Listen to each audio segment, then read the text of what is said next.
श्री कृष्ण पहले वसुदेव जी के हृदय में आते हैं, फिर देवकी मैया के हृदय में आते हैं, फिर गर्भ में जाते हैं। हाँ जी।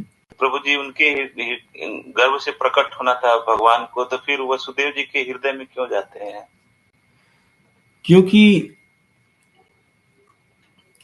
क्योंकि वो वसुदेव और देवकी, उनकी पिछले जन्म में इच्छाएं थी कि भगवान जो हैं हमारे पुत्र बने। तो यदि वो चाहते तो वो किसी के भी न गर्भ में जाते न हृदय में जाते, केवल प्रकट हो सकते थे।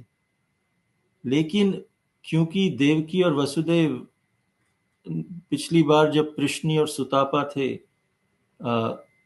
और भी उनके 2 जन्म हुए हैं, उन्होंने ये प्रार्थना की थी कि आप हमारे पुत्र के रूप में हम आपकी सेवा करना चाहते हैं।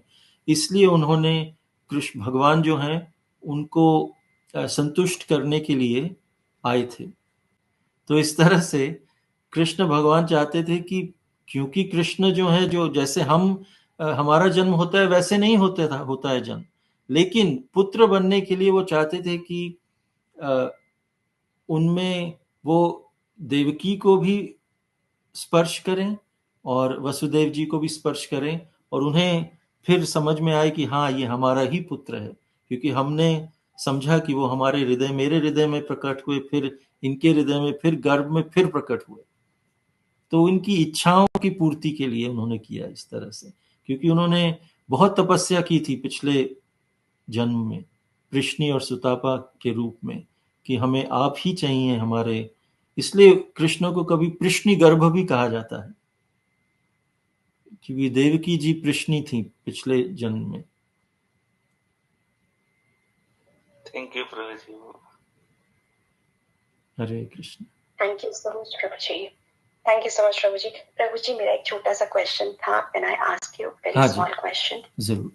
प्रभु जी, जैसे कि आपने ये जन्म, भगवान के जन्म के बारे में बताया, तो इसका और डीप अंडरस्टैंडिंग और डीप नॉलेज हम लोग कैसे गेन कर सकते हैं? क्योंकि मेरे को थोड़ा इंटरेस्ट था इस चीज में, तो I wanted to know more about it. आप अगर रूप गोस्वामी जी की लघु भागवतामृत पढ़ें तो उसमें और गुह्य रूप से बताया गया है, और प्रभुपाद जी की श्रीमद् भागवतम का यदि हम तात्पर्य पढ़ें 10वें स्कंध में, जहां उनकी जन्म के बारे में कहा है, उनके तात्पर्य में भी प्रभुपाद जी ने बहुत सारे रेफरेंसेस दिए हैं और अन्य वेदों के। तो इस तरह से संशोधन कर सकते हैं, रिसर्च कर सकते हैं थोड़ा।